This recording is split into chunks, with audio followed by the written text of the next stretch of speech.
evening, everyone. I'd like to call our Tuesday, April 9th meeting to order, and if you would all stand, we'll say the Pledge of Allegiance. After that, we're going to have 10 seconds of silence, and I'd like to offer that up to Fred Mostyn or anyone else who you might have intentions for.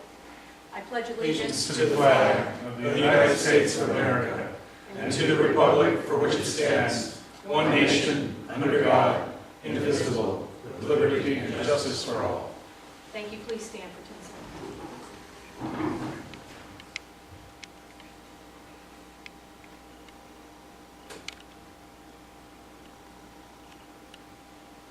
Thank you. You may be seated. Before we start tonight, Nick, our vice mayor, is not here tonight, but he will be on the phone so that he can hear our meeting tonight and will be able to make comments as he needs to. And with that, Deanne, can we call the roll? Commissioner Flagg? Here. Commissioner Hanna? Here. Commissioner Hoofnagel? Here. Mayor Kennedy? Here. Thank you. Presentation, report of the Pinellas County Sheriff. If you would like to come forward now.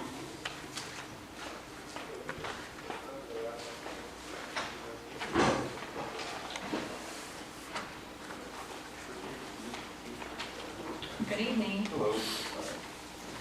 There's really not much on the first page as far as your Part 1 crimes. There was two burglaries I researched in the city. Again, there were two vehicles that were left unlocked and somebody went through. So kind of like to remind everybody to lock their cars. And also on the beach, there's been a couple thefts on the beach where there's been folks, I guess, walking by and seeing bags that people have walked away from, gone into the water. They've gone into those bags and taken keys, and what they do with the keys is they go to the parking lots and look for cars, and they'll break into those cars. So just be mindful if you're going to go to the beach as well, and keep an eye on your bags if possible, or don't bring everything with you. Let's see what else we have here. Really not much else. There was 9 crashes in the city. The majority of those were at Gulf and 5th Avenue, and none of which were serious crashes. We had 13 people arrested in the city, and say the majority of those are for traffic, 3 DUIs. And that's basically it. That's basically the highlights of that. Do any of the commissioners have any comments or questions for the sheriff tonight? Thank you very much. We have a quarterly coffee with the cop. We have it at the Krabby Bill's, and we just had one tonight, and we'll have one in another few months. So we'll make sure that if anyone has any questions and would like to come to one of those, to make sure, because they are very good. It's from 7:30 to 9. Yes. All right. Thank you very much. Next, we will have our presentation of the comprehensive annual financial report for fiscal year ending September 30th, 2018 by Moore, Stephens, and Lovelace. And we have Jeff Wolf. Would you like to come up? Oh, Helen. Okay, good. Hi. Hi, thank you. First of all, I just want to thank the Commission for allowing us to serve you as your external auditors. I'll briefly just go over some highlights and our deliverables and reports. You also received a handout, which is our required communication letter. This is just what's required to be communicated to governance at the conclusion of the audit. Nothing unusual in there, but if there's anything, since you've already been provided, if there's any questions on it, before I'm happy to answer it. On the reports, on page 1 and 2 of the CAPR is the independent audit report. We had an unmodified or clean opinion on the financial statements, which is the best you could have, so that's good. On page 86 and 87 is our report on internal controls and other matters. No findings in that report, so that's also a clean report. It's going to be a common theme here. On page 88 is our independent accountants report, which just relates to investment compliance with Florida statutes. No issues with that report as well, so clean report. And lastly is the management letter, which is required by the Auditor General. That is also a clean report with no findings or deficiencies. Moving on to some quick high-level financial highlights. Another strong year for the city. Your numbers are great, really. On page 13 to 15 is your citywide analysis, and that would be like if your city was a business, which includes your capital assets and also your long-term debts. In your governmental activities, really pretty consistent from year to year. Two key ratios to point out is your current ratio, which is your ability to meet your current liabilities with current assets, and 22.6 is really strong. And then also I'll just point out your unrestricted net position as a percentage of total expenses. It dropped a little bit in the current year, but still 46 is a very strong number. Basically half of the year you have in reserves in your governmental activities. Your business type activities, numbers dropped significantly, but a lot of that really is to do with the closing of the sewer fund and moving the $500,000 over to the general fund. So overall, your business type activities would be consistent as well. Next page is your general fund, which is your main operating fund, which is page 16 and 17 of CAFR. Again, fairly consistent numbers with prior year. And really the key thing to point out on this slide is that you have almost 80% in your reserves in your general fund to meet your total expenditures and transfers for the year. That's a very strong ratio, and improved from 46, which is still good from last year. Next is just a quick look at your general fund budget, which is on page 55 of the CAFR. You ended up with $2.2 million higher in revenues than budget, and then your total expenditures were $1 million less than budget, so overall a $0.3 million favorable variance compared to your budget. Next is your enterprise funds, and again, as I said, the sewer was closed out this year, so that'll go away. That's officially closed now with the transfer of the $500,000. Your solid waste disposal, that position decreased to $0.7 million, and your operating expenses outpaced revenues by $0.3 million, but that will be resolved with your rate increase that was implemented for fiscal year 19. So we would expect to see positive numbers next year for your solid waste disposal fund. At this point, if there's any questions on the CAFR or the required communication letter, I'd be more than happy to answer those. Does any of the commission have any questions? Comment. Yes. Thank you for reviewing the city's finances, and also thank you to the city staff. You guys did a nice job going through all this report, 100-something pages. There was a lot of work to put it all together, and it was good to see that your auditors came in and checked everything out and gave you a B+. All right, maybe they gave you an A, but thanks. Really appreciate it. Thanks. Anyone else? How many years have you now been with us? You know? I believe 2006, Yes. 5. I was going to say 7, but thank you. And as Ed said, great report, and we've just had so much, done such a great job with the financial situation in this community. I appreciate you, and we appreciate the staff. So if there's any more questions, then I'll have you say. No, thank you.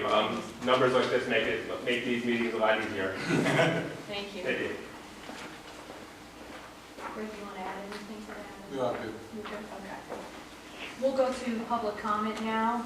There is a 3-minute time limit per speaker. Any member of the audience may come forward, give his or her name and address, state any comment or concern that they may have regarding any matter over which the City Commission has control.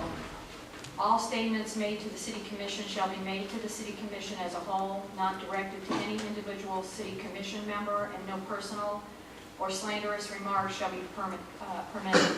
No speaker shall be interrupted, and no debate shall take place between the speaker and the City Commission.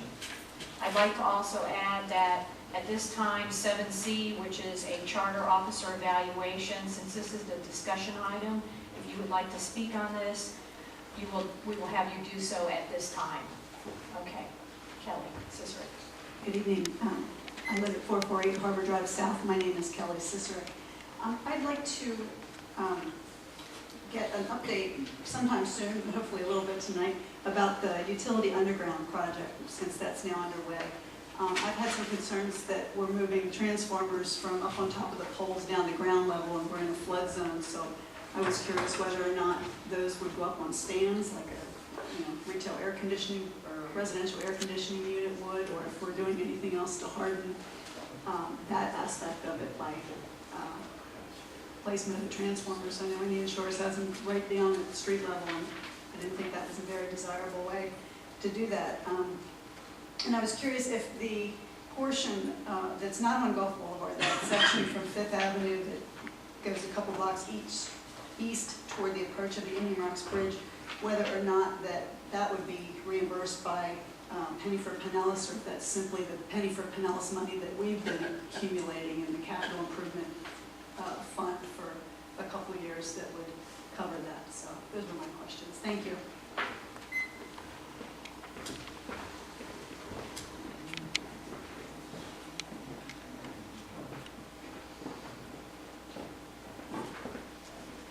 Hi, John. Good evening. Good evening, Nick, wherever you are, too. John Cancio, 448 Harbor Drive South.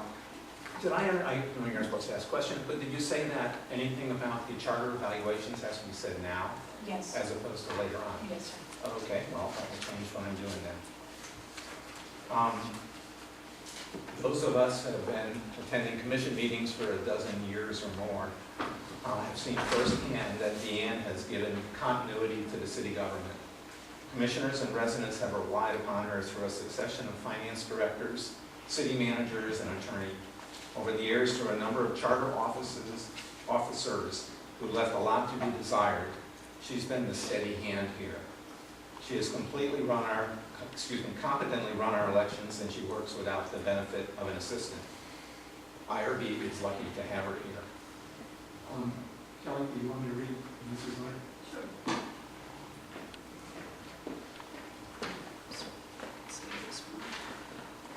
This is from Nancy Olbarski. She couldn't hear tonight. After reading our city clerk's poor performance reviews, I must ask why 7 city managers kept this employee around for 25 years. And they didn't just keep her around, they elevated her to become one of the best paid city clerks among the beach communities and one of the best paid clerks in Pinellas County. The city's actions during her 25 years of employment and my personal experience with Deanne O'Reilly since moving to IRB years ago simply don't match up with these performance reviews. Recently, there was a suggestion to make the city clerk's position part-time. On the heels of that failed attempt come these poor reviews. Since the city clerk is a charter position whose duty is to us, the citizens, I want to make sure that at least one of the citizens this charter employee serves got a chance to say that. Even at times when Deanne and I have disagreed, and there have been many, I personally have never seen anything but respect, hard work, and confidence from this 25-year valued employee, even under some very difficult circumstances. These are the words of Nancy Olbarski, but I fully concur with them. Thank you. John, did you have something you wanted to say on a different matter? Yeah, Because I will give you 1 minute. It's not that time sensitive, but it might not be a bad idea to say it now, and it's not very controversial either. Thank you. And that is about recycling. We fortunately have the new containers out here, and I'm sure all of you are concerned about the effectiveness of recycling. But to do this, the city needs clear instructions on the recycling containers. This is not new knowledge. Virtually all the other cities who have done single-stream recycling for years have very clear instructions on the containers. We have an absolutely terrific Pinellas publication, but people may read it and they may not. People visiting don't read it, and gosh, I don't even doubt 10% of the people really remember what's supposed to go in and what's not supposed to go on. There is no instructions on our current ones about, for instance, plastic bags. They are one of the worst contaminants. It's really interesting if you guys hear about recycling to go to the Tampa recycling facility. They have to shut down their equipment 8 times a day to remove clogging and jamming from plastic bags and other containers. So I took some pictures. I just drove out of the neighborhood the first time our containers were out there, and I'll drop this over there. But just on my short drive out, and only the containers that were open, there were containers clogged with plastic bags and foam. So, the idea is not getting through. I think our residents really want to do the right thing, but they just don't have the information at their fingertips where they should have. Thank you, So, Jeff. Thank you. Is there anyone else? Hi, I'm Rod Baker, 364 Bahia Vista Drive, New Ross Beach, Florida. To talk about New Ross Beach Boat Club's participation in Keep Pinellas Beautiful last month, a couple weeks ago, and thank the city for their support and request their continued support. I'd like to present you guys a couple of big pictures. We were able to remove 250 pounds of plastic bags and plastic bottles from the islands that are on the intercoastal side of New Ross, as well as over 1,000 pounds in tires and other flotsam and jetsam. Good for you, Ron. We've been doing this for 12 years. I think you guys all know that. And so, it's thousands of pounds we've removed. So we appreciate the city's support in that, the use of the boat ramp, and the use of the garbage cans, the dumpsters you put out for us. And so we request that you continue that. My second item I'd like to comment on is I know it's become more of an issue lately about the golf carts. I wanted to present a counter opinion, and I think that since the city has enabled golf cart utilization to be acceptable on the inner streets, it's been just a wonderful thing. It's opened up our exposure to the city. It allowed my daughter to volunteer at the library for the last couple of years. And I think that golf cart really enhanced the quality of life in Indian Ross Beach, and the city should continue to support that. Also, I noticed that the state statutes say that you can drive golf carts when you're, where they're allowed and permissible, like in the Villages or in Homosassa Springs, other cities, when you're 14.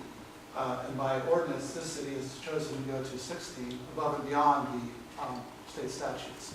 So I'd like to put that out there, that maybe that would be open for consideration, that I think there's maybe one or two bad eggs, very little, 99.9% of the people operating golf carts are doing so in a law-abiding, safe, and respectful way. Also, the state statutes, I don't know if you'd say mandate, they seem to dictate that when cities accept that their cities have become golf cart friendly, they put signs out that say share the roadways. I've seen these in other communities in the cities, in the state. And maybe we should consider putting out some of those signs that say share the roadways, so everybody can get along and respect not only the laws and the operation of the golf carts, but people's rights to have them. And I'm going to pass this out too, just the statute.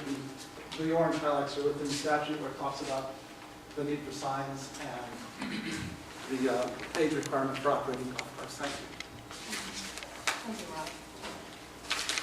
Is there Hi, any- I'm Rod Baker, 214 10th Avenue North, New Rock Beach, president of Rex, I think. I'd like to address the city about VRBO.com and all these owners. There's been also a new issue about our representatives getting out there and fighting the new House bill and the Senate bill that are being voted on today. And I want to let you know that there's a lot of people in the city that are pro-vacation rentals. We see them to enhance our economy, to drive our property values. And if you look at the issues associated with them, it's like 99.9% of rentals have had no issues. And so there's things we ought to be focusing on in terms of hazards to the city, but I don't think the vacation rentals are they. And also, as our representatives, I'd like you guys to kind of remember there's folks on both sides of that issue. Remain neutral in your public, what you say in public and what you put out there, I think is important as representatives, both the people that are against vacation rentals, but also those of us that are for them. We see them as a viable part of our ability to stay in New Ross as we age. It's not a real expensive community, but we're going to need to have alternative forms of income when we retire, and we see that as a real good way to stay out here, contribute to the community in our senior years. So, thank you for that consideration. Thank you, Mr. Long. Is there anyone else who'd like to speak at this time? Please come forward. And Bert. I like the wait. Bert Valley, 447 18th Avenue. I know you're going to be working on your budget soon, and I wanted to talk about the dog park a little bit. First of all, I love the dog park. It's a wonderful dog park. It gets a lot of use. I'm over there all the time with the dog, a couple of times a day. But as you walk in the gate, the first part of it that parallels the area that you walk in the gate has gotten extremely muddy. It's just all the grass is gone. It's just dirt. And what the dogs do, the fun that the dogs have when they go there is they meet each other, and then men and women kiss. Dogs mouth each other's necks, so they run alongside each other, mouthing each other's necks, and they get all wet. right? Then they immediately, because they love the dirt, okay, because you provide great dirt, they roll over in the dirt. So the wet neck gets all muddy, so now you have a nice area for us to wash there, and we are washing. But I gotta wash Rosie every time, morning and night, that I go there, because she comes back just an absolute mess. If there's some way you could, I don't know, like for instance, the pond area, used to be the same thing. You did a wonderful project there. I don't know whether it's stone or shell or what, but they can go in that on a wet day and come out of it crystal clear, look clean, really nice. Maybe some sort of a product like that along that fence line, you might consider. I'm not a dog park expert, but you might want to take a look at it once you come up with this budget of how you can solve that problem. It would just be a lot more usable. I've actually stopped using it over the last couple of weeks simply for that reason. It's just getting old washing this dog twice a day, every day. Okay, thank you.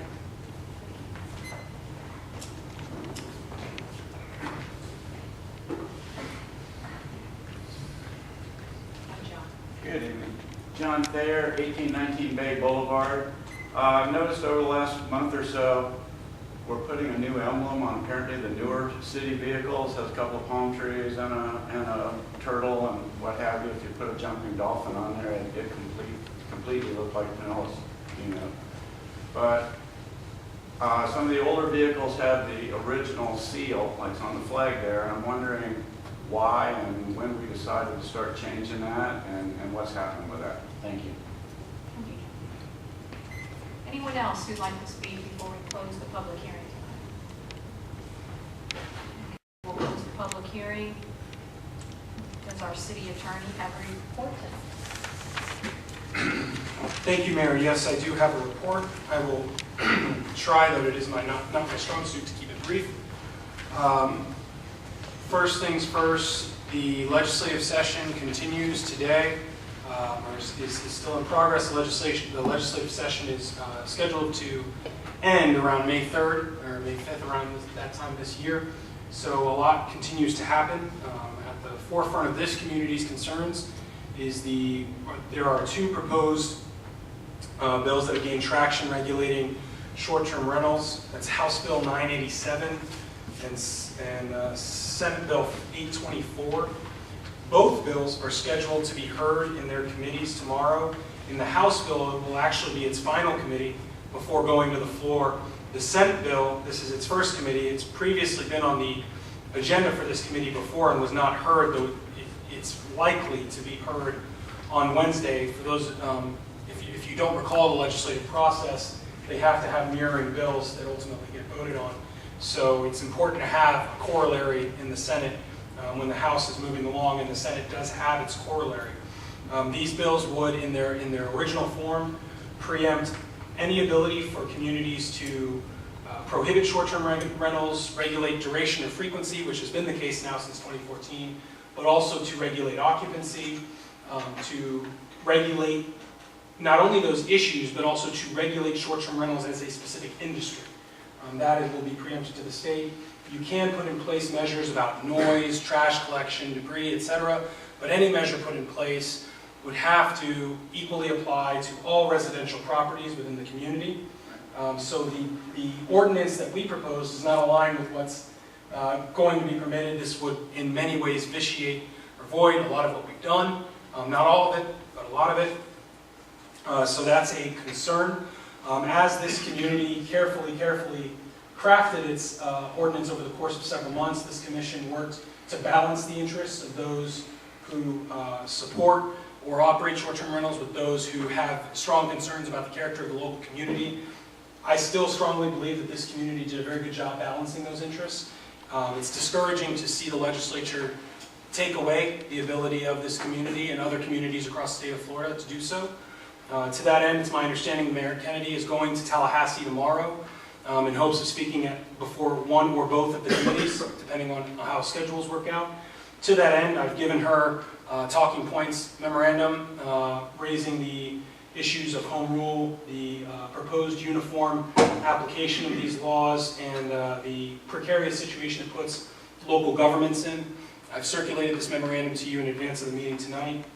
I'm also, at this time, going to ask the city manager had suggested to me, and as did the mayor in tandem with, excuse me, her intended trip tomorrow, that this community deliver correspondence to your representative, the Honorable Representative DeSigley, voicing the concern about the legislative preemption and asking that as a representative of this community, if presented with, he's not a member of any of the 3 committees that this House bill is going before, but should it come to the floor, that he vote no on any measure that would further preempt or the local government's ability to regulate this industry, or any other for that matter, but specifically this industry. I would also say one of the more notable features of this legislative proposal as compared to previous legislative proposals is that it eliminates the 2011 preemption as well. So not only are the ways that communities have adapted since 2011 and 2014 void, but if you had something in place since time immemorial in your community, that would also be void.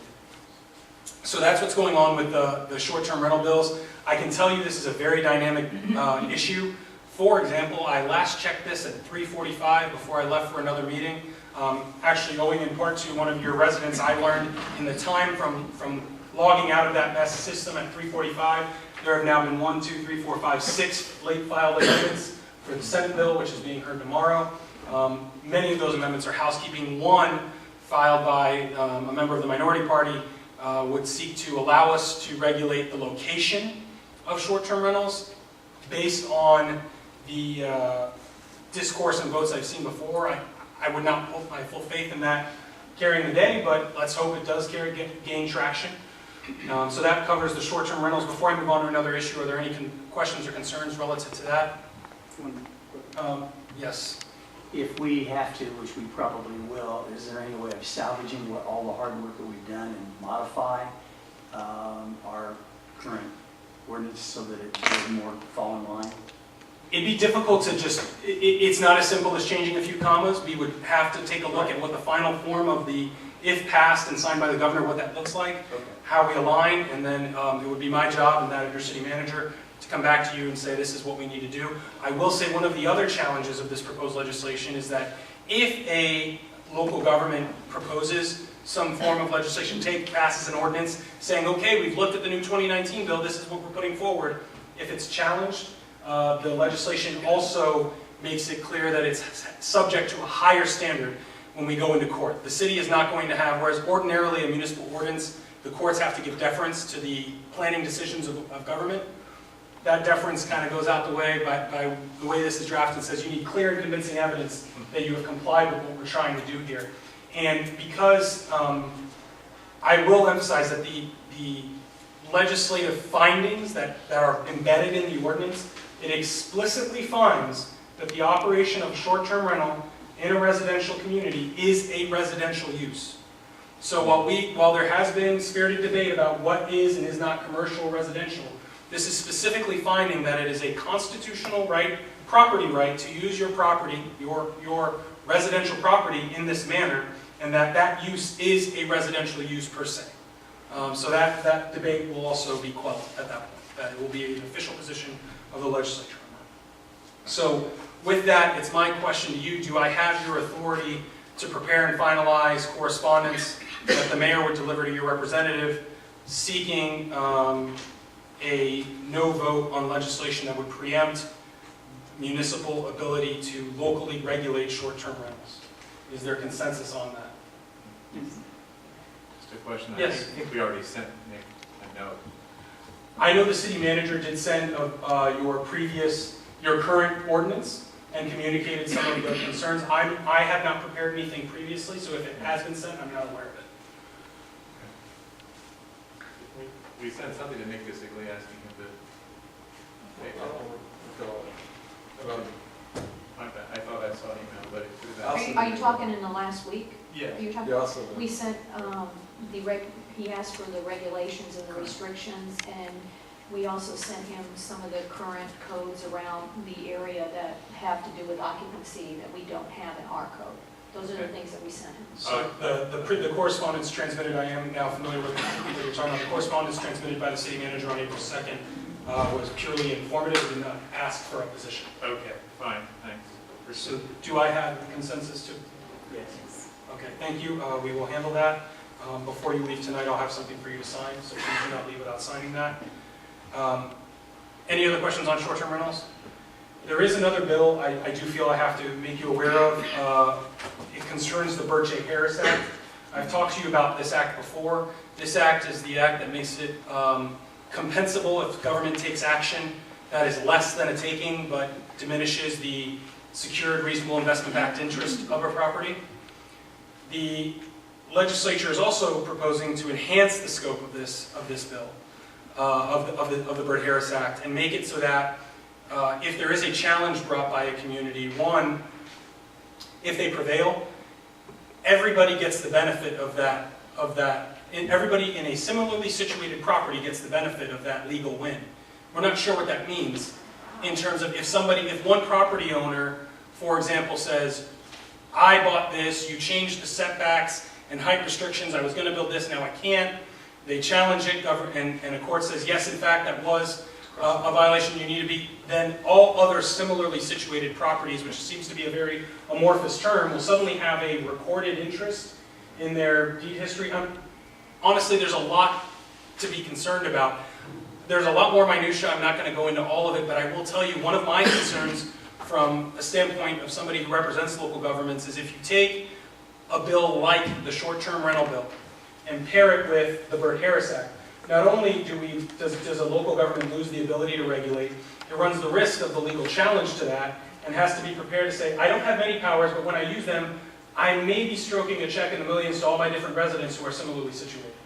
And so that becomes problematic and challenging, especially as we look at various land use regulations or going out on a limb and being one of those shining examples on a hill, like, hey, we tried something new. We tried mixed use in a barrier island community in this particular way, not often done. We did it, and now you have heightened Burt Harris exposure for an attempt at creative land use regulation. So a lot going on this session. Those are not the only areas of concern, but I'd say two that, when taken together, are of some concern. I wanted to make sure you were aware of those.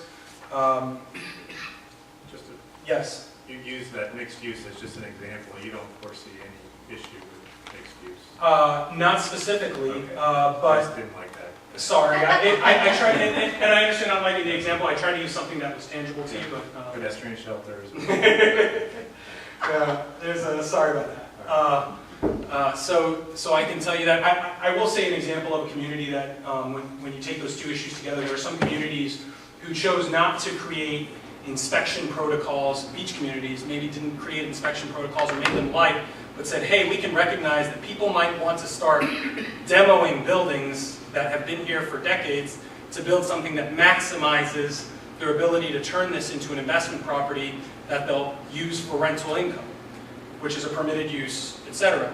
So now if you're creating, saying, okay, we can't prohibit the use, we're not going to prohibit the use, but we're going to make sure you can't build 4 stories into the sky and put a jacuzzi on the top floor and do all these things, then somebody might say, okay, fine, that might be within your powers, but now you have heightened Burt Harris exposure, and that one person who prevailed has now secured that right for the entire community, and you don't fight it based on, well, their property was shaped this way, and that's why it mattered.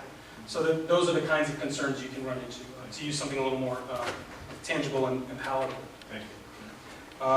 Are there any other questions for me? Thank you very much. Concludes my report, Mayor. Report of the city manager, Greg. Good evening.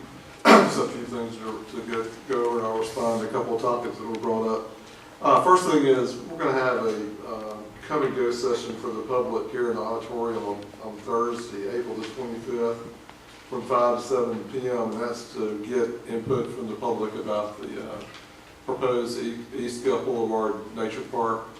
We posted the information about the meeting and the draft layout of the park on the city's website, so the public can go there. It'll be come and go. We'll have probably 3 or 4 easels in here with the layout. We'll have staff and then Jake Zimmerman, who helped us do the design. And it's purely for the public to come in, ask questions, give us feedback, tell us what they like, what they don't like about it. And then at the May meeting, I'll have it back on the agenda to to get further direction about whether we're going to go forward with this project, or we're not going to go forward with it, or if we're going to change the layout and what we're going to do with it. Because I have to include this or not in the update of the 5-year capital plan. So that happens on the 25th from 5 to 7 in the auditorium. We look forward to the public coming out and giving us input on that. The Underwood County project is going well. We just filed for reimbursement number 4 to the county. Once we receive this reimbursement, we would have been reimbursed $2.1 million from the county for the undergrounding. We're in the area of 2nd Avenue. Within the next few weeks, the contractor will start back at the beginning location, which is up the Indian Rocks Beach, Indian Shore city limit line, and start to run conduit to people's homes and start to do connections. So they're making the headway. So that's where that is. I would just for the record say that the company that's managing this for us, if anybody has any concerns or questions, his name is David Green. David Green's number is 941-730-2713, 941-730-2713. As far as the location of transformers, that's all dictated by Duke Energy. I can tell you between Duke Energy, Pinellas County, and the Department of Transportation, it took over 2 years to get everybody to agree where things were, but since the equipment will belong to Duke Energy, they dictate the location and where it is. Last week, Dean had a meeting with a consultant that's been hired by the county. I think I've told y'all this in another meeting just to update you. What the county is looking at doing, and the next round of penny money for Gut Boulevard is there's a number of cities that need to finish undergrounding and some other projects. And to expedite that process and to get a better bid price, they're looking at consolidating all the remaining projects into one or more bids. So in other words, if there's more than one city that wants to underground on Gut Boulevard, they would package all that up, the county would put it out and bid it. And the good news is for the city, and particularly for Dan Carpenter, who cuts checks and deals with finances, there'll be no more of the passing of the money. This will be strictly a county project. I'm sure our friend Dean will be involved in working out easements and resolving problems and those kind of things when they come up. But they're moving forward with that, and they're accumulating the information to get that going. I continue to work on the budget for the next year. It looks great. I think the CAFR that you heard about tonight kind of lays the groundwork for the sound financial shape the city's in. One of the things that Dean and I are spending a good bit of time on right now, which will be one of the bigger projects for next year, is to install solar panels on this building and probably a couple other locations. But for sure, this complex would be 100% solar, so we're finalizing the numbers on that. And really surprisingly, that's the good thing about the market now with solar, is that the prices continue to come down, and we're getting input from companies that have installed panels in other government facilities here in Pinellas, God bless you, in Hillsborough County. So we're working on that. And we still look forward and invite the public to send, we sent the budget postcard to every home of, God bless you, every registered voter in town. Look forward to any input from the public on the budget. The next item is working with A2K on a renovation and the overhaul of the gazebo at Cole Park. The existing gazebo would stay there, but it'd be a complete renovation of the gazebo. That also would be as part of the budget and the 5-year plan for River City. 2 or 3 other things just real quick. We have a couple that have volunteered in the library since probably around 2001. It's Mark and Susan Sodom. I think I'm saying their last name right. Mark unfortunately passed away the last few days ago. They literally, like I said, been volunteers at the library since 2001. And they're one of these couples that never asked for any recognition. I was doing a little research on my own about him and Googled his name, he and his wife's name, and a picture came up from 1999 where they were involved in the beach cleanup. So these are like silent volunteers that have given all their time. Like I said, Mark passed this week, so in honor of him, I'm closing the library on Friday. So the volunteers that we heavily rely on operating the library can attend the service for him and also for our library. And so I just wanted to mention Mark and Susan for all the years of work, the time they donated to the city. Two other things, we continually train our employees, public risk management, which is one of the insurance firm that we use for a lot of our insurance. They provide training for us. We just had a session on the 27th on diversity. All the employees attended that. Also we have an employee luncheon twice a year. We had our spring employee luncheon. Thank the commissioners that can make it, that came out for that. I publicly would thank the IRB Homeowners Association for sponsoring a part of the cost of that. Bert mentioned the dog park. Every year we close the dog park for about 2 weeks after Easter when some of our seasonal guests start to leave. And what he was referring to in the retention area is granite, pieces of granite. And what you're going to see, we're going to close the dog park 2 weeks for the annual maintenance, and that's going to be expanded. If you're familiar with the dog park, there's the big wiener dog, that's the play thing that's in the middle of the park.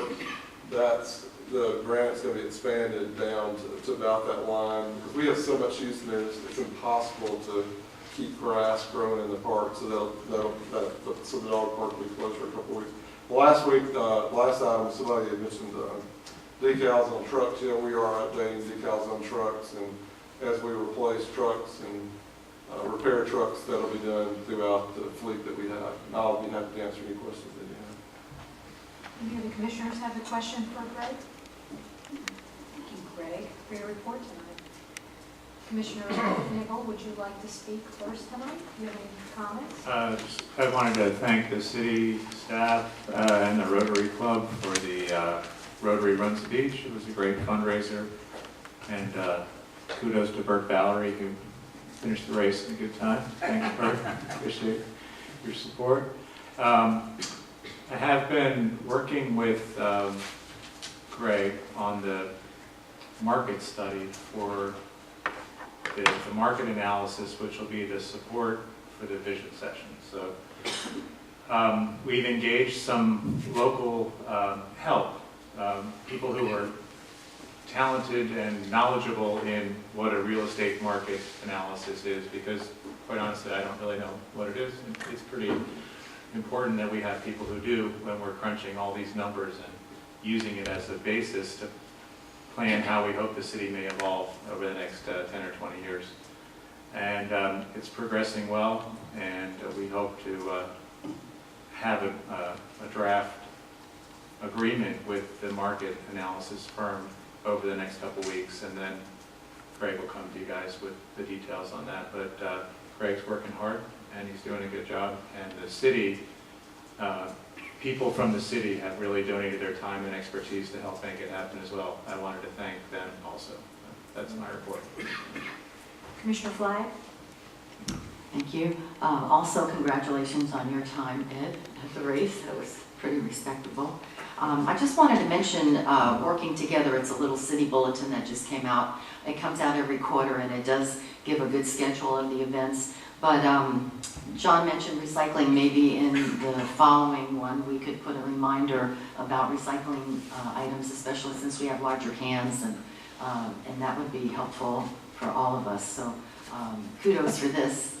It's great information, and it's directed at us with the numbers and references, so it's perfect.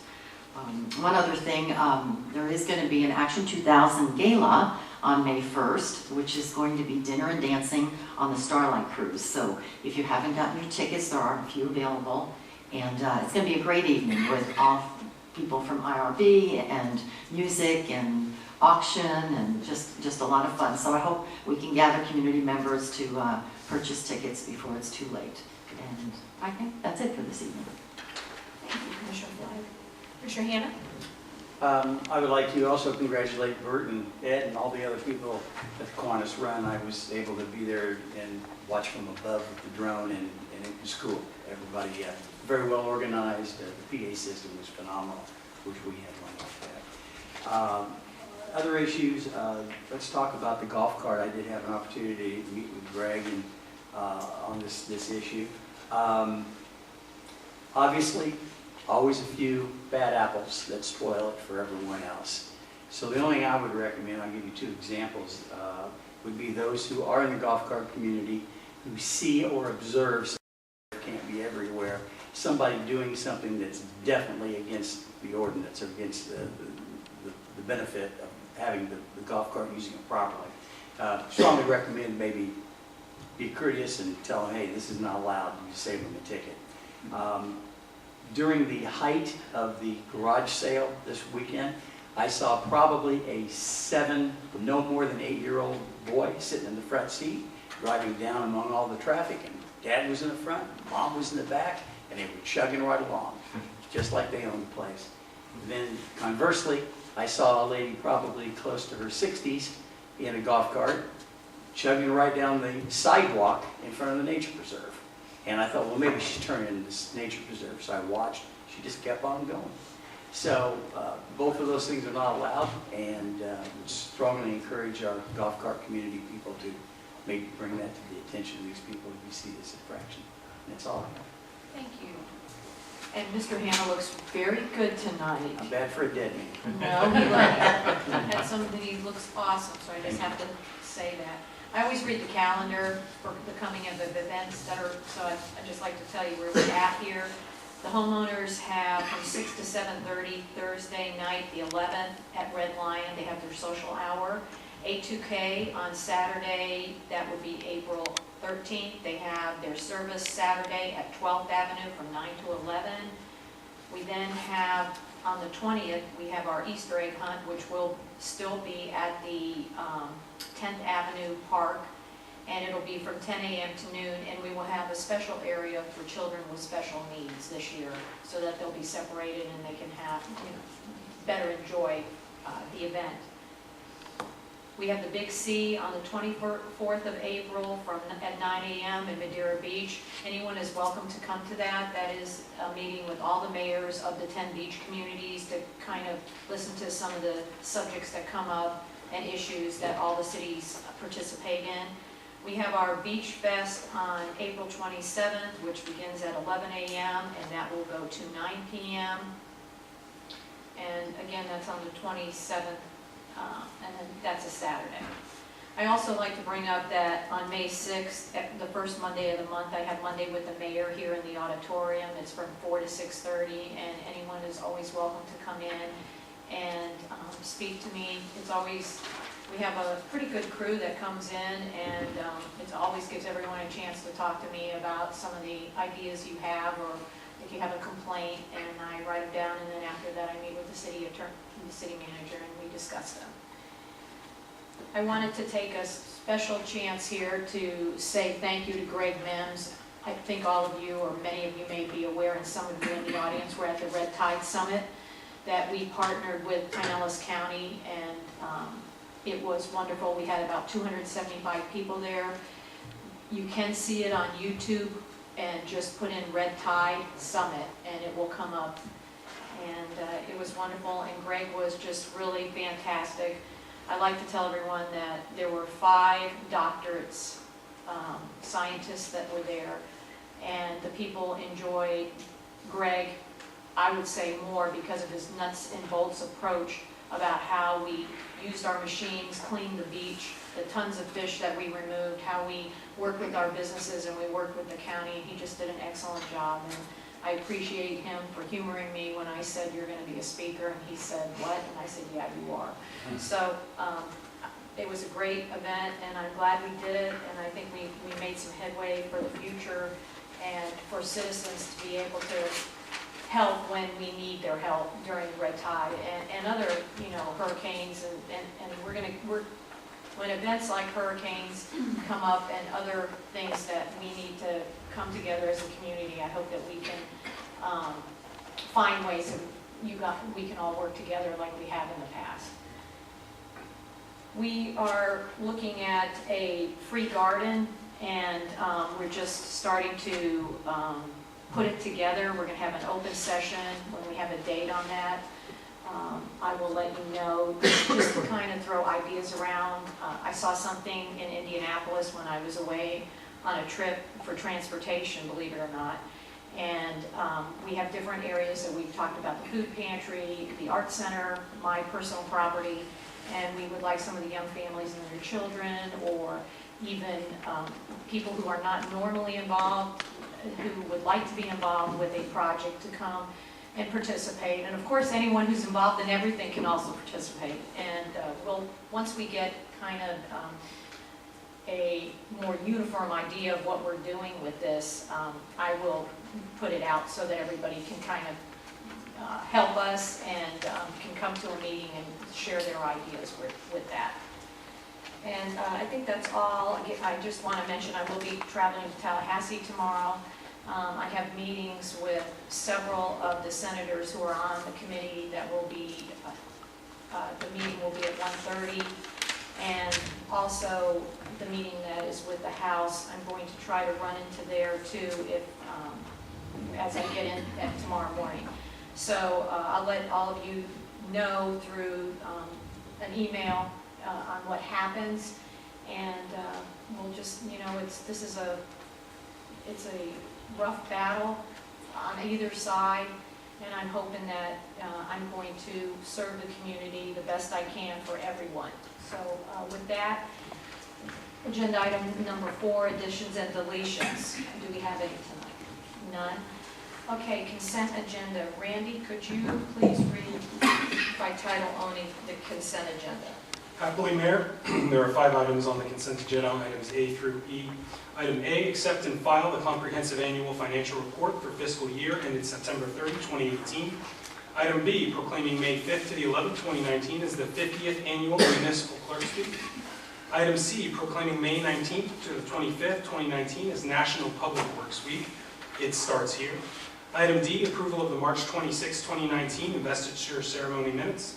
Item E, approval of the March 26, 2019 regular City Commission meeting minutes. This has been a reading of the items by title only, Mayor. Is there a motion? Motion to approve the consent agenda? And is there a second? Second. Okay. All in favor? Aye. Okay, motion carries. We will now go to our public hearing, ordinance number 2019-04. Public hearing and a first reading. Randy, could you read this ordinance, please?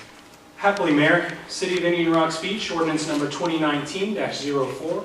An ordinance of the City of Indian Rocks Beach, Florida, providing for amendments to the Code of Ordinances by amending Chapter 106, Vegetation, Article 4, Buffers, Section 106-142, General Standards, Chapter 110, Zoning, Article 4, Supplementary District Regulations, Division 3, Yard Requirements, Section 110-241, Yards to be open and unobstructed, Chapter 110, Zoning, Article 4, Supplementary District Regulations, Division 3, Yard Requirements, Section 110-245, Structures extending over setback lines, Chapter 110, Zoning, Article 4, Supplementary District Regulations, Division 7, Accessory Uses, Section 110-344, Swimming pools and spas, and Chapter 110, Zoning, Article 8, Design Standards, Section 110-826, Prohibited Features, generally providing for mechanical, air conditioning, and electrical equipment to be located in the side yard setbacks, providing for enforceability of existing land development regulations, providing for repeal of ordinances or parts of ordinances in conflict herewith to the extent of such conflict, providing for severability,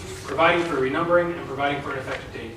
This has been a first reading of ordinance 2019-04 by title only. Mayor? Greg, can you present the staff report, please? Yeah, I'll explain what Randy just said. I thought it was very clear. I'm just giving you a hard time, Randy.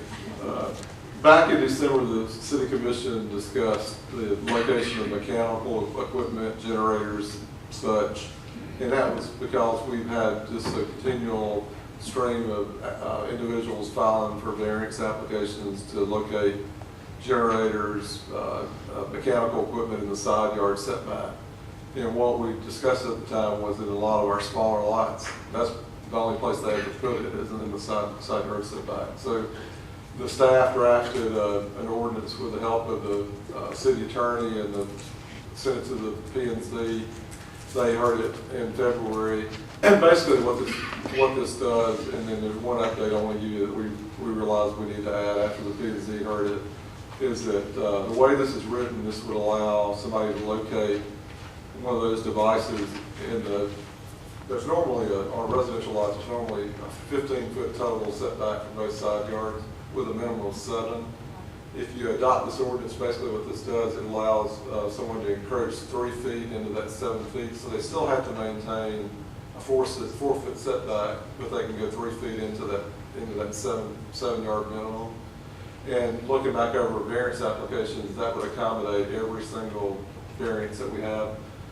Could there be one that would come in that would be wider, bigger, whatever that, there's always a possibility of that. So we tried to accommodate what we've seen as the trend, but not give up the whole 7-foot, setback. So, but what we realized after the P&Z had it is that and a speaker touched on this earlier, for development on property in the city, on private property, you have to, when you install air conditioning units or devices, they have to be elevated a certain number of feet depending on what your elevation is. And we need to make sure that if y'all approve this, that it also allows the structure that the mechanical or the generator would sit on, because obviously the structure, if it's wood frame or if it's metal or whatever it is, it's going to take up the same area in that setback. So when you see the reference in the staff cover letter about associated structures, we try to come up with a term that would be kind of a catch-all, that would mean that if a person's going to put a generator or an air conditioning unit into what normally would have been the 7-foot setback, but 3 feet into the setback, that we would also allow for them to have that stand or that platform for the equipment to sit on. And one other thing I'd say about this also is that, one of the many things that's changed in our lifetimes is that mechanical equipment and generators are not what they were 20 years ago. There's a lot of generators that you hear a hum and that's it. You don't hear the loud vibrating noise like it was. And that's why a lot of cities now are allowing these type of equipment in what were traditional setback areas because of just the update of the technology. But that's the long and the short of what this is, and I'll be happy to answer any questions, or I'm sure Randy will be happy to answer any questions if you have any. Do any of the commissioners have any questions for either Greg or Randy? Commissioner Hammond? You brought up a good point about the elevated structure for like an AC unit.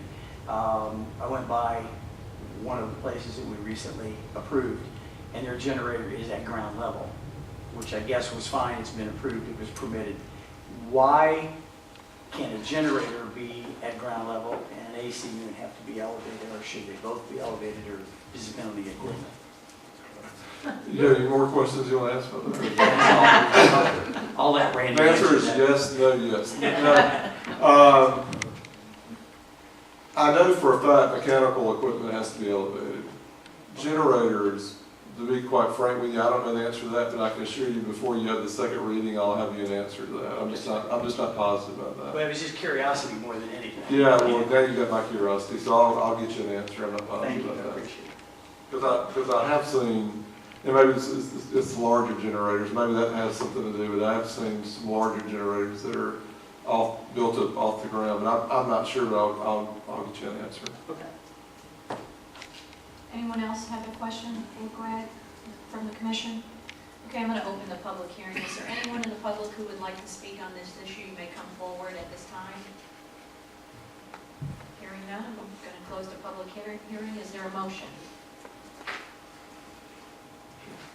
Motion to approve ordinance 2019-04, generally providing for mechanical, air conditioning, and electrical equipment to be located in the side yard setbacks. Good. Is there a second? Second. Okay. Any questions on the motion or comments? No, I think this is good. We did have this discussion when the last variance request came through, and I'm happy to see that it turned into a revised ordinance. Thanks, Greg and Randy. They did a good job with it. Thank you. And I'd just like to add, one thing that I think your community does well with these sorts of things is that whereas some communities are content to continuously grant variances, a variance is supposed to be a deviation from your code, the exception to the rule. And I commend this body for recognizing, hey, that we're likely to see several requests for this exemption. If we just want to rubber stamp or grant this, then let's just change our rule. And that's appropriate. That's the more legally prudent way to handle that. Any other comments? I remember that before she was Commissioner Flagg, when we had an issue with this with a citizen, Commissioner Flagg came up and made a few comments and explained that during, we have storms and then we have to get pieces of equipment to run our homes when we don't have electricity. And I thought that those were prudent things to say because pretty much everybody is getting generators now when we have problems. So then this all fits into this, and they're bigger, and so it would fit into this ordinance. So I'm just saying a little shout out there for Commissioner Flagg on her comments back in the day. And with that, do you want to take the roll? Commissioner Flagg, Yes. Commissioner Hannah, Yes. Commissioner Hufnagel, Yes. Mayor Kennedy. Yes, motion carries. 7A, other legislative matters. This would be the appointment to the Finance and Budget Review Committee and with the resignation of Commissioner Diane Flagg. And Deanne, if you could present this. This is, we have one appointment on the Finance and Budget Review Committee because Board Member Flagg is now a commissioner. And we have two people that are interested in being appointed, and that's Ms. Alvarez and Mr. English, and they're both here. And if the commission wanted to hear a few words from each one, they are present. Okay, why don't we have you come both up, one at a time.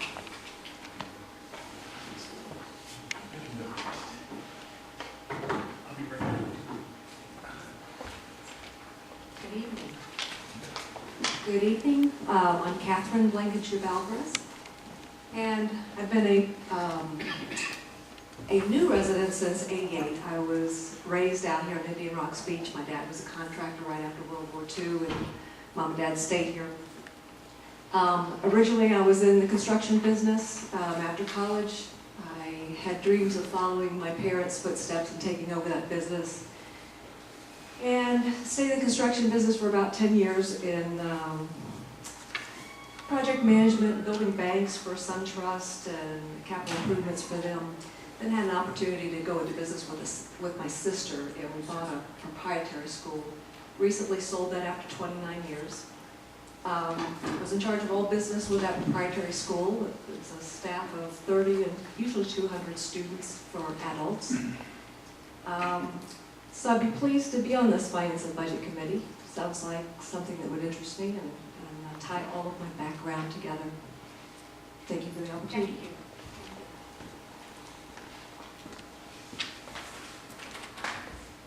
Good evening, Mr. English. I'm Jim English.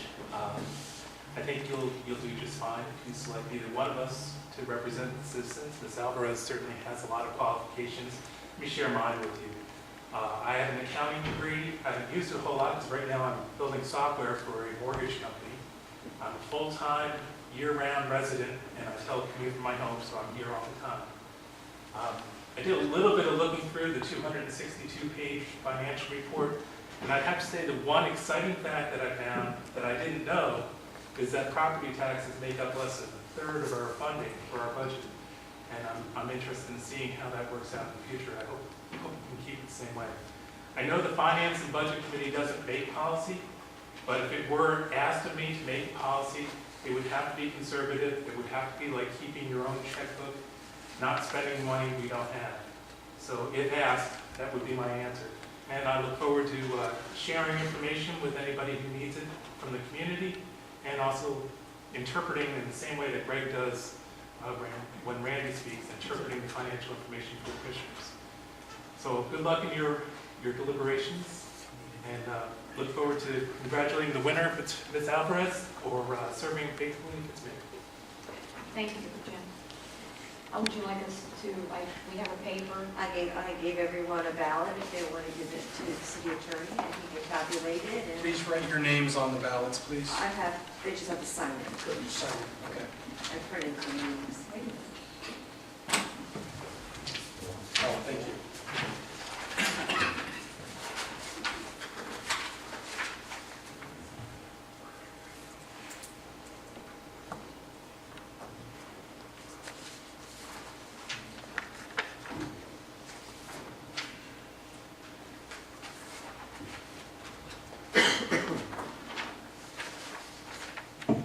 4 members present have unanimously voted to appoint Ms. Blankenship Alvarez as the member of the Budget Review Committee.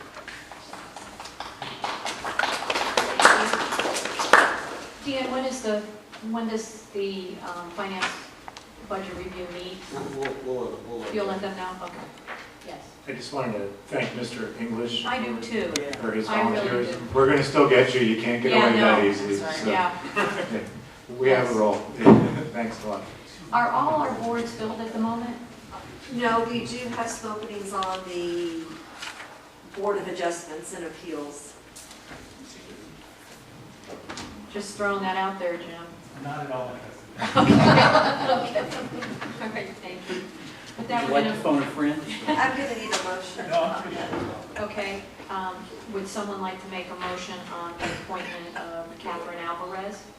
I'd like to make a motion to approve Catherine Alvarez for the Finance Committee. And is there a second? Second. Okay, can we just, is that a roll call, or can we No, just say all all in in favor? favor. All in favor? Aye. Motion carries. Thank you.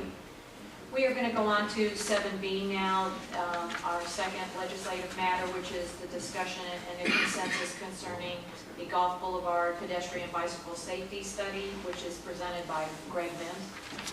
Good evening. We, the commission, I guess over 2 years ago, we had a meeting where there were some issues that came up about pedestrian crossings and where they needed to be.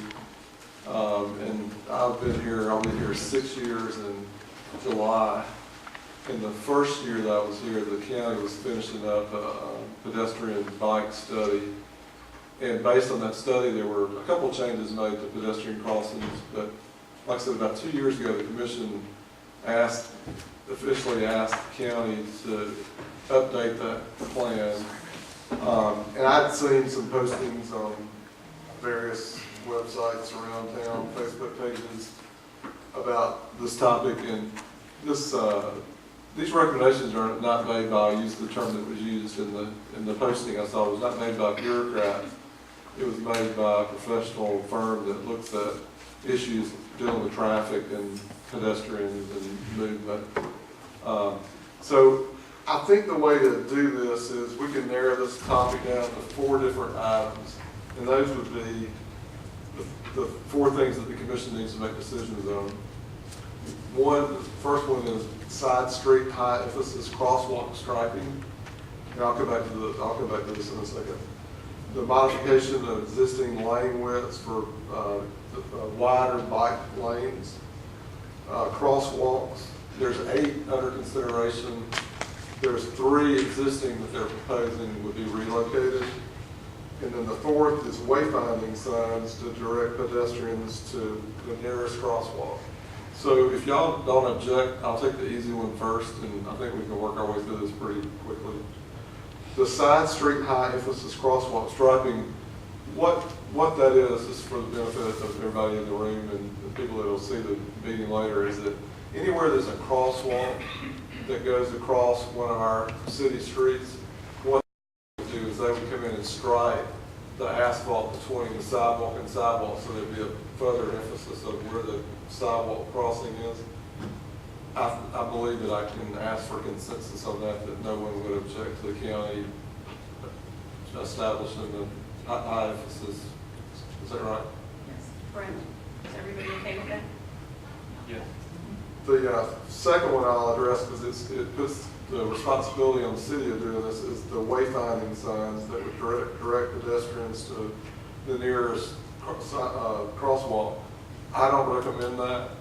One of the things that we work hard on is to try to limit as much as we can the signage and clutter on Gulf Boulevard. And the way, we all live here, the way Gulf Boulevard is, wherever these crosswalks wind up at, you can tell where they are because they're marked and there's signs and that. So I don't really see the benefit of the expense of having literally a sign that has an arrow that says the nearest crosswalk is at 8th Avenue or pick a street. So on the second item, I would not recommend that, and I would look for the commission to decide what you want to do with that recommendation. What is the will of the commission? I agree with no signs. I think the signs are going to be ignored and or vandalized. And we have a lot of signs already. Okay, we have consensus then, Greg. The third item out of the four is modifying the existing lane widths to create wider or standard bike lanes. I would not recommend that. If you look at the traffic on Gulf Boulevard, it's pretty tight out there now. The bicycles have a legal right to use the road. I had a discussion with Captain Liner today at the Coffee with the Cop to further clarify what the rules are about bicycles, because different people have different opinions about what those rules are. They can ride two abreast. They can't impede traffic, which means that when we've had the complaints before about the large number of bikers riding together and people, they back up traffic, they're supposed to let the traffic go by. But back to the narrowing of the travelway lanes, since they can legally use the main travel lanes, and plus there's the area, there's a white line on Gulf Boulevard north of Walsingham.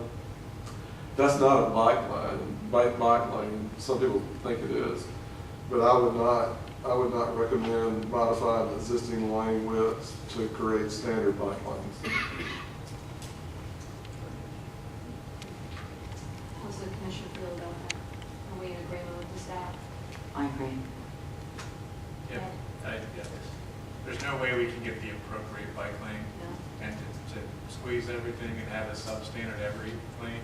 I'm not sure that's in our best interest. All right, we have consensus. And the third item, which maybe will take, I know for a fact, will take a little more discussion, is what we did is, for the benefit of the commission and the public, we're going to scroll across this map. When you look at the study, the recommended map was broken up into individual sheets, and it's kind of hard to roll along Gulf Boulevard and figure out what's going on. But we just kind of walk you through this. We're going to go south to north. At 7th Avenue, there's a crossing. You see the crossing that has the black stripes. That pedestrian crossing, they're not recommending any changes there. So then we go on up to Coconut. They're recommending a change there. They're recommending moving the pedestrian crossing at the intersection and then closing up the mid-block crossing. My recommendation to you about, there's three mid-block crossings that are affected by whatever decision you make. If you decide to not utilize the mid-block crossing, my recommendation to you is going to be, let's curb it up and leave it like we left the one down towards the intersection for aesthetic reasons and it's traffic calming. Whether you realize it or not, you're probably doing it. There's actually people that will try to pass in the center lane and Gulf Boulevard, and I'd recommend, as we talk about these, is to close the islands up and leave the landscape there and move on, so keep going down. There's another pedestrian crossing. Actually, it's the one that's mid-block by the Nature Preserve. They're not recommending any changes to it. It would stay the same. That's the one that's got the black lines between 9th and 10th. They're recommending moving they're recommending adding one at 10th at the intersection. Keep going in. At 12th, the mid-block crossing by 12th Avenue Park, they're recommending closing that and then adding a pedestrian crossing right there at the intersection of 12th and Gulf Boulevard. Keep going. Okay, go to the bottom. Let's go back. Yeah, go back all the way to the left. Dan explained that on why they're doing this. And then we go to, they're recommending adding one at 16th, leaving the one mid-block at the county park in front of Guppies. Keep going. Leaving the one that's mid-block between 21st and 22nd.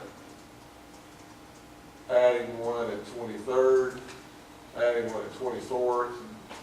And then closing the mid-block one between 25th and 26th and moving it to 27th. So like I said, there's 8 crossings under consideration, 3 that involve existing landscape crossings, and then 5 other locations. I would just also remind the commission, I think the third time that we've had discussions about the study, is that when Mr. Washburn was here, we had the discussion about how these crosswalks should be set up. And what the county requires is if a road carries more than 18,000 vehicles per day, if they recommend the full signage with flashing beacons. In 2017, the latest traffic counts that I could find north of the intersection, the daily average traffic count was 18,500 cars. And I would also remind the commission that although it is a county right-of-way, the way the law is set up about right-of-ways within a city limits, the IRB City Commission has the ultimate decision on what you do here. Couple more comments and I'll stop. We've estimated that our portion, if you decide to go with the totality of the 8 changes, is going to be somewhere in the neighborhood of about $150,000 for our part of the work. I think if we just go with the standard strike crossings, and I think that's what y'all decided at the last meeting, that's one thing I think y'all had consensus on, was not to build any more islands, but to put in the crossings with the flashing beacon signage. I think the 150,000 number will be less than that. So whatever you decide tonight, and this is why we're having this discussion, Dean and I will follow up with the county and get better numbers, and then the decision that y'all reach then will be reflected in the general fund budget and the 5-year capital plan. So that's where we are on crosswalks, and I'm sure there'll be some discussion, but that's what in the totality, that's what the consultants recommending be done on Gulf Boulevard. Who would like to open up the discussion? Ed? Just a question, and I'm sorry to go back on the side crossings. Are they going to put side stripes along every street or only corners where there's a crosswalk? Well, yeah. That's good. Yeah. Anywhere there's they got sidewalks on both sides of the street at every intersection, so on both sides, every area will be striped. One of our residents, Bert Valerie, brought this request up 3 years ago. I told him I thought we'd get it done in a few weeks, a few months, but sorry, Bert. I think we're going to get it done finally. Thanks. Phil, you have any questions? No, I like it. I think it's well thought out, and I think it's safe. And ironically, I've seen people in the street 2 feet from a crosswalk currently, and they just continue to go straight across anyway. But if we do something that can save a life and maybe have a flashing light that might help, I think it's a good choice. Diane, questions? Well, I just want to say that a lot of these are very sensible moves, and that, all of us the last 5 years have consistently seen more pedestrians, more traffic, and people darting across Gulf Boulevard more than ever before. So I think it's a prudent safety measure to move forward with the suggestions that you made. And again, keeping those calming islands as such. I was going to say, we have an island down by 7th Avenue that used to be the crosswalk, and then they moved the crosswalk up to where the cove, that corner of where the cove is. And for the first week, it looked like people were just going to keep crossing on that old crosswalk, but then the city put the curbing around it, and I never see people trying to hide out in that barrier. Also, I thought the city did a really good job at trimming the vegetation on the islands, so that we had some citizens bring up issues around visibility of the pedestrians inside, and I think as we continue to keep the vegetation low on those islands, it's good. And then the last thing about the islands, because they can be controversial, in some cases, if we were to remove those islands, the turn lanes would stretch back to so far that they may interfere with turning in another direction. Specifically down near 5th Avenue and Gulf Boulevard, that lane gets really crowded. People complain about it a lot. and it backs all the way up to that old island. And I've had people say, why don't you rip that island out? We could keep backing up 10 more places. And then I realized with the street painting, even if you're doing back to that island, you can get a ticket because several hundred feet of that center lane are for a westbound turn, not an eastbound turn. And so I think it's a good approach to keep the islands, keep them trimmed well, put the curbs up so people don't try to hang out in them.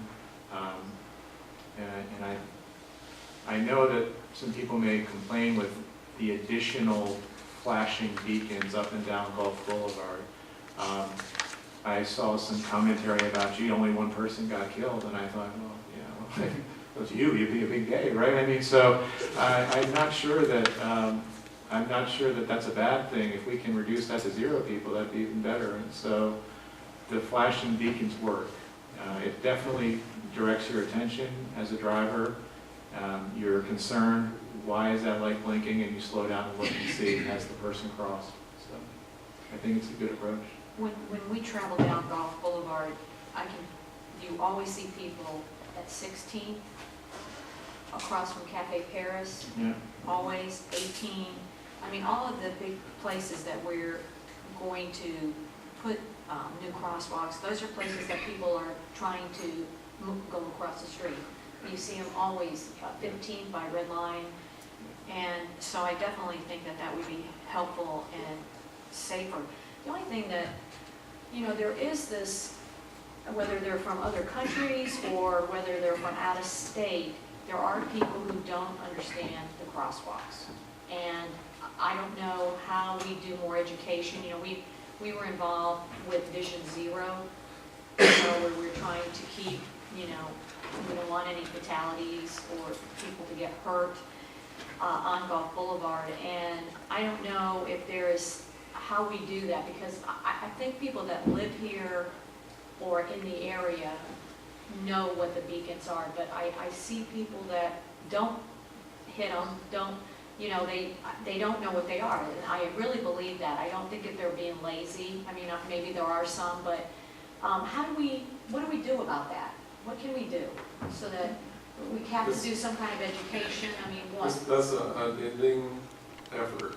And you know, every year the state awards grant funding to local law enforcement agencies, and every year the sheriff puts money into Gulf Boulevard only, where they'll put deputies out along Gulf Boulevard, and it's not a matter of wanting to write people tickets. If they see a pedestrian that crosses not at a crosswalk or at a legal location, they'll stop them and have a conversation with them. But when you live in a tourist community where you have hundreds of thousands of people that come and go, there's no way to do it. There's no way to make that 100%. I mean, it is what it is. It's like bicycle rules. People are not sure what bicycle rules are, how they can ride, where they can't ride. You know, it's illegal, for example, to ride cross direction down the wrong side of the lane. Like, you know, if I'm going north and there's a guy coming southbound, that's illegal. They don't know. So I guess it's a continual thing, but the sheriff's office has a program. They call it Operation something, but they do it every year. But you know, we just have so many transient vacation people here. There's just no way.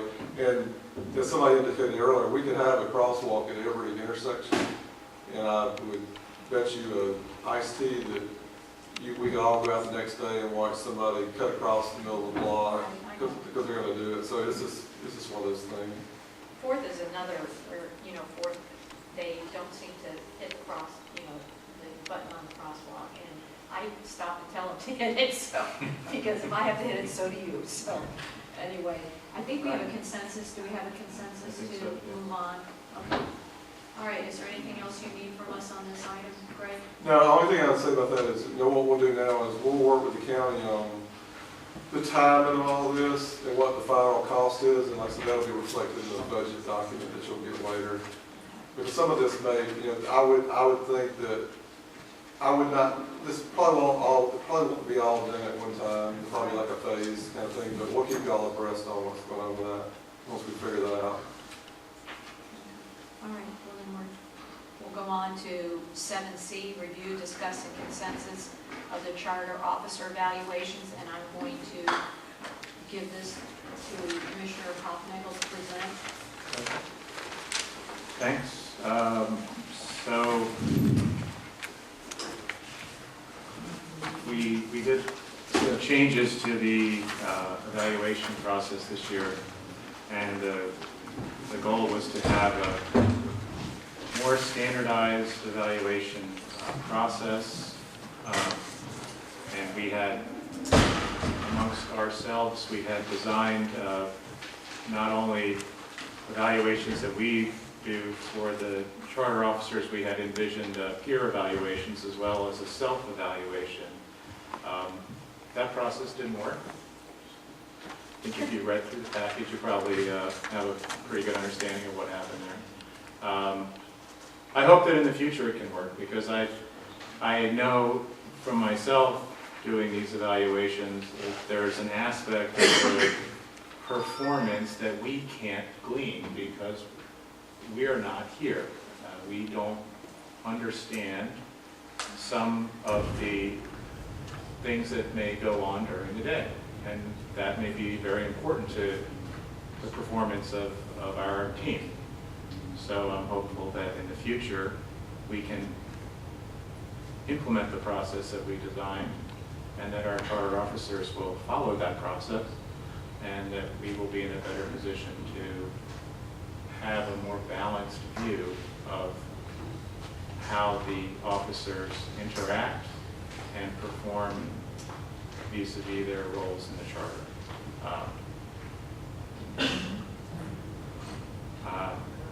We also have performed a benchmark of salaries, and I'm hopeful that tonight we can use that to provide financial input to the staff in terms of the levels of compensation for these officers, not including the attorney because he has a multi-year contract which is renewed periodically. Because what happened last year is that after the budget was done, we started to look at the salaries, and if you remember, it was pretty uncomfortable when something was brought up in an unrelated discussion and it turned into a salary discussion. So that's something I'm hopeful that we can cover today. Phil? Sorry, I got in late on Ed's conversation, but I picked up most of it. I concur. I think that for us to evaluate a lot of staff when the three people we have when we're not here on a daily basis. In the military, we had a thing that was called a rater and an endorser, and it worked really well. And the way that it worked, if you were a rater, you were the person who was closest to the person you were rating. And the endorser was usually like a colonel or someone higher, and they endorsed or read the final report and said, okay, I concur. So it had two views of that, but I think it was a very fair and equitable way to evaluate performance, and I was good with that. Well, I think that in looking over how all of us evaluated everyone, we were pretty much in line with each other, even our comments about different aspects of all of the charter officers. So I think that's important because we're looking at the same things. We see the same, if they had an issue or, and the good things too. How did you want to proceed as far as the salaries? Did you want to go through that tonight and make some discussion on that? When we set the calendar, Greg, was that what we agreed? Yes, and yes, I think it's on in your package. I see it right here. I have it right here. The salaries. So, it's 259 on my deck. I have it. Yeah. And the discussion here is that relative to the existing salaries, would there be a proposed increase to each of these officers? And that would then be communicated to Dan, who's here. So we'll save a lot of time. So, Cookie, I was hoping that you could kind of moderate this part of the levels of the salaries or. Okay, sure. Who would you like to start with? Probably city manager. And Okay. Well, if you look at the chart here, which I just touched a button and it went away. I'm sorry. You got it there? For a city that's the size of ours, our city manager makes the least amount. Is that correct? When I looked at it the other day, he still wasn't. We had brought him up to par with everyone else the last time we gave him a raise, and then when everyone that was about his salary got raised higher, so he's still, he's down there, so. And Bel Air Beach and Kenneth City are the two that are below. Right, and they don't have the amount of citizens or, we have different, fire, we have, the sheriff, and I guess Bel Air Beach has a sheriff too. Does anyone have an idea of what they would like to? I was just going to say, in reviewing some of the numbers, and I tried to be consistent with population numbers. Right. Bel Air 3,900, Mad Beach 43, Treasure Island 67, and then IRB 4276. Well, when you look at the salaries, it looks like our city manager, who does an outstanding job, is probably 10% under all of the same cities with similar populations. So I'm not sure how that comes about, or every year we look at raising the salary. Yes, we sit down in this meeting and we bump together and come up with a recommendation. I would say let's say 10%. So that'd be one. What kind of amount is that, Dan? Be 137. Then it would come in line with some of the other similar cities that we have. Correct, yeah, exactly. 10% would be 12,500, so it'd be 137.5 total. So that'd still be under Treasure Island, Mad Beach, but it'd be right up on Bel Air. Yeah, higher than Bel Air, yeah. So. Do we have a consensus on that? Phil, what are your thoughts on that?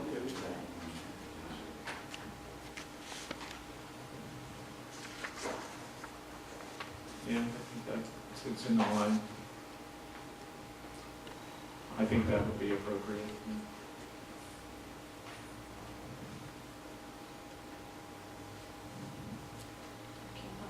What's page 120? Is that what it is? It's 259 in my book.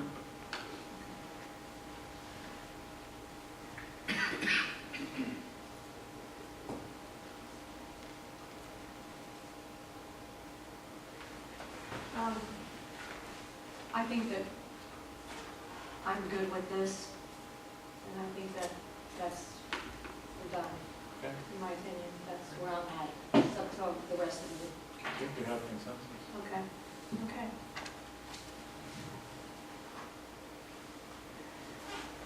Just confirm for the record that was consensus to increase the city manager's salary Yes. by 10%. Yes. Thank you.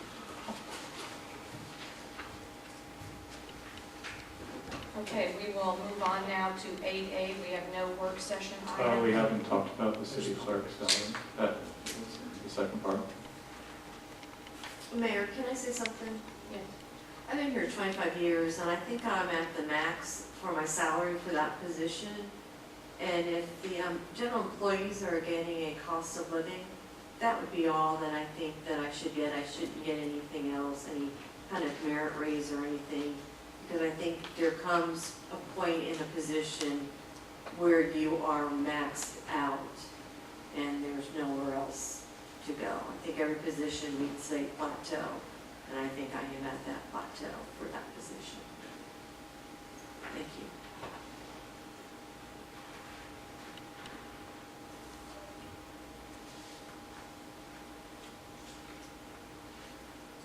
When I said I was done, I meant I was done with everyone. I just thought that we would give Greg, and bring him up to where he needs to be. So it's up to the rest of you as far as Deanne's salary. I think we had this discussion last year. the cost of living increase on this salary is very high. It is.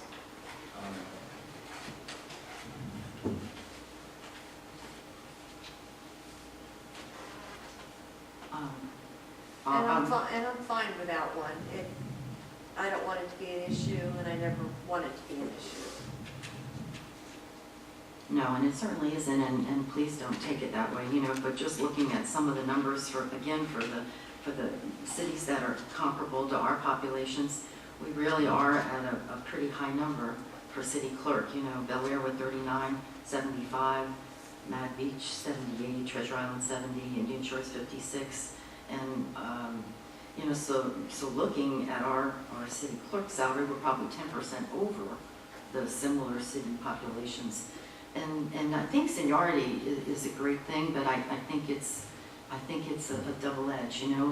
What we get with seniority and people that are dedicated to their jobs, this city and being in government also has an opportunity to get benefits and things of other health care that are also part of an employee package. So cost of living in my eyes, and benefits. Cost of living raises, I see as helping people pay their bills as things go up in value and they have to, get food on the table. Cost of living is a high number where this is concerned, and I appreciate Deanne's effort to keep salary the same and cost of living out of it, so I would accept that. Sounds good. Phil? I would concur. It's commensurate with the time that you've been here, obviously. But as I said last year, if you recall, I said I think this position has plateaued out. It sans the individual in it. It's just, you can only I take so much. understand that.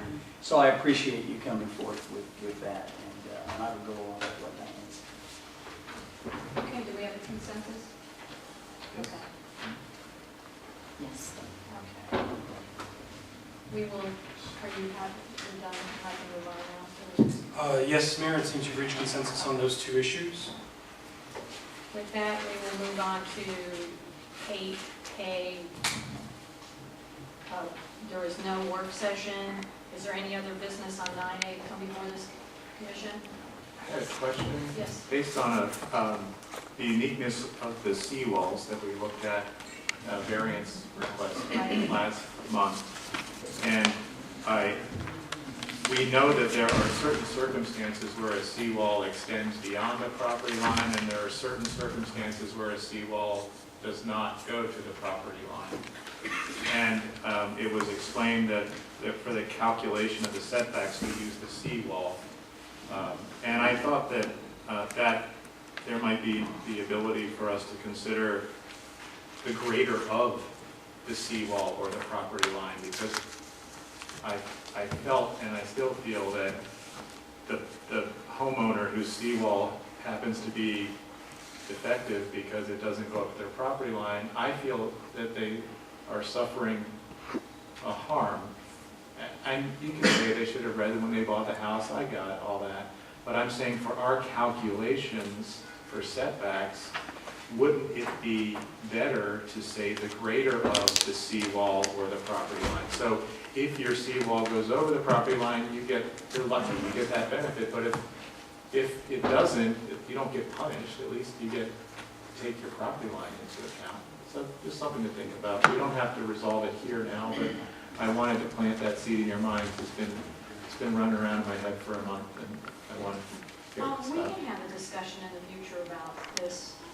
Greg, would you Yeah, like to? can I Yes, sir. add that briefly? Yeah, I would go further, and that would be, there are a lot of cities around the country that have allowances, in your land code, which gives staff the ability within certain margins to approve variations in setbacks. And I'm not talking about great variations, but it would address things like Ed's talking about. So we run into, I understand that my operating policy on setbacks is if we're dealing with somebody, there's a question about 6 inches, 8 inches, the surveys could be off that much. I'm not going to run somebody through a variance for that. But I'd like to have a broader discussion with the commission about within parameters, given staff authority. For example, the county commission about 3 years ago on docks had basically the same regulations that we had. And you had to, if you wanted to vary, you had to come to us and get a variance, go to the board of adjustment, and you had to go to the county and get a variance and pay 2 fees and all that.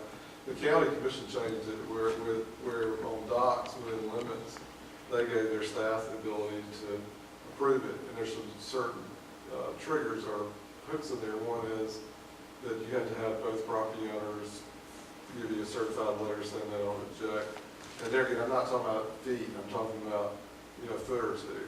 And that's what we deal with a lot of time is if we had a little more professional latitude over minor adjustments, that would go a long ways with dealing with our residents, because it's tying up 90 days worth of time and money, and the result is most of them are approved anyway. So if that's okay with y'all, at some point in the future, I'd like to brief y'all on what that might look like. So to be clear, procedurally, we're talking about having a discussion item at a later point that may result in something going to P&Z, not start. Sometimes you give us this instruction, say, get something to P&Z and check in with us. This is more, let's have a discussion before we draft. Yeah, I think we need to have a discussion about it. I understand what Craig just said, and I think it makes sense. I would think in terms of inches, not feet, in terms of, but yes, I think that would be a worthwhile discussion item for us. Just want to make sure I understand the charge. Thank you. And also, Greg, there's that issue of no man's land, where the property lines is ended and then the seawall is further, and you have to apply to the state to even get permission to own that property. So P&Z would have to come up with some conditions concerning that created land issue. And that could work in reverse, really. Yeah. Any other business to come before this board? Let's say we'll comment about Yes. everything. I concur, and I don't know how we decided we're just going to go to the center of the seawall. And in that particular case, the reason that I supported it was the fact that this gentleman was needing that extra feet. It was technically his ground, and he was paying taxes on that ground. So I think it was only fair that we used a readjustment of that. But I do concur that, Greg, I think you and staff need to have the ability to make those decisions on the fly, right on the ground where it's going to be made. So thank you for further discussion as we want to. Okay. Is there a motion? Just one note before you leave, please see me about signing a document. Motion to approve? Motion to adjourn? Adjourn. Is there a second? I second. Second. All in favor? Aye. Thank you. Adjourn. Thank you. Staying with us.